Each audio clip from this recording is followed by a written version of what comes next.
who's calling from Tarlac. Senator Dante Marcoleta is recognized. Thank you, Mr. President. Mr. President, may I ask Senator Lacson if he wishes to yield some questions by way of interpellation?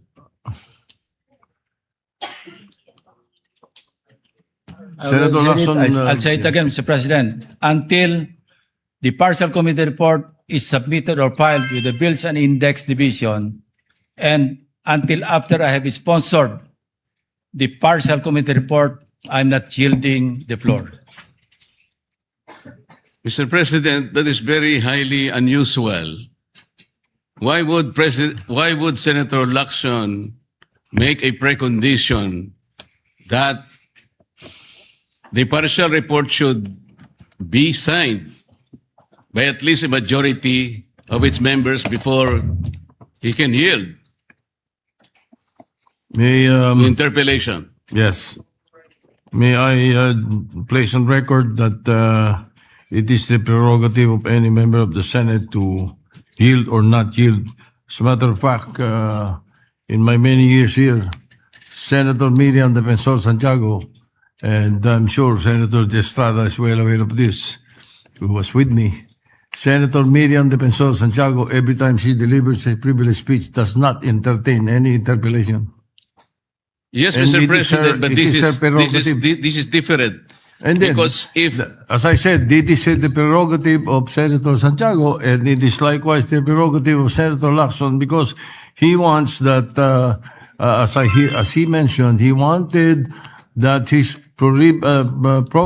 partial committee report be reported out and sponsored before he can answer any questions to that effect. Mr. President, if Senator Lacson would just say that he doesn't want to be interpellated, that will be okay with me. But he should not make a precondition that his unwillingness is conditioned upon whether or not the partial report should be signed by the majority. This is very unusual, Mr. President. Yes, we respect your opinion. And because he doesn't want to be interpellated, may I just be given the opportunity to make manifestation because my name was mentioned. Of by course, Senator Lacson. of course you may. Go Thank ahead. you, Mr. President. Mr. President, I cannot speak for our colleagues why they hesitate or even refuse to sign the partial report he allegedly disseminated to the members. But as for myself, Mr. President, I cannot sign a partial report. A partial report is basically unfinished.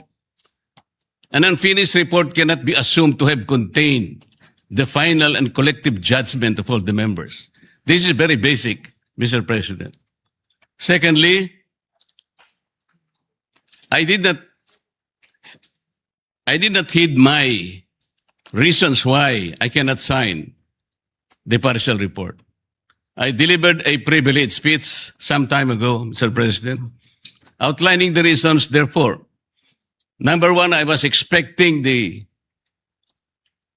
chairman of the Blue Ribbon Committee to have conducted several hearings more, and in those hearings, he should have invited several persons whom I enumerated in my privileged speech. Namely, Yusek Adrian Bersamin, Yusek Jojo Cadiz, former Governor Luis Chavez Singson,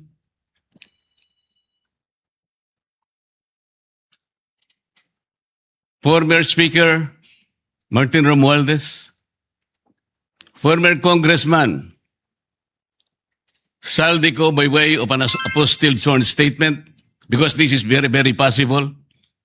An apostilled sworn statement, Mr. President, as I have already advised the chairman of the Blue Ribbon Committee, is similar to a sworn statement notarized by the Philippine Consulate in any part of the world, because this apostilled manner or method of subscription was already adopted by the Supreme Court in one of its resolutions, Mr. President. I also advocated that the 18 ex-soldiers be immediately be invited because they had so much to say. Because I thought he said, and he emphasized at some point, that wherever the evidence is, the BRC will be led thereto, Mr. President. Ang sabi pa po niya, Mr. President, hindi option yung interparliamentary courtesy. At kung ako po ba'y tatawagin pala sa mababang kapulungan dahil meron pala silang itatanong tungkol sa di umano ay mga donasyon na aking tinanggap. Mr. President, I will willingly present myself with or without invitation. They decided to suggest to me that they wanted me there. I will go there, Mr. President. Interparliamentary courtesy is between the two chambers, Mr. President. Tayo-tayo po ang pinag-uusapan na maggalangan doon. Pero ang nangyari, Mr. President, ang ating boss, ang mga amo natin, ang taong bayan, ang hindi na po iginalang eh. Hindi lang pangbabastos sa mga taong bayan ang ginawa ng mga magnanakaw at kawatan nitong flood control projects.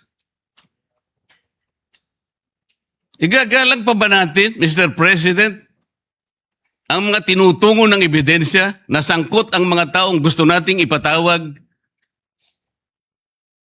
in this chamber? Gagamitin pa po bang isang dahilan na kailangan nating maggalangan kung sila mismo ay hindi na iginalang ang taong bayan na ngayon ay halos nagdurusa na? Tama po, sinabi niya kanina, Mr. President, talagang mainit ang panahon. Ang heat index ay talagang sumadsad na talaga sa pinakamainit na bahagi. Ngunit ang lalong nagpapainit nito, Mr. President, ay yung kawalan ng political will na ipagpatuloy ang pagdinig.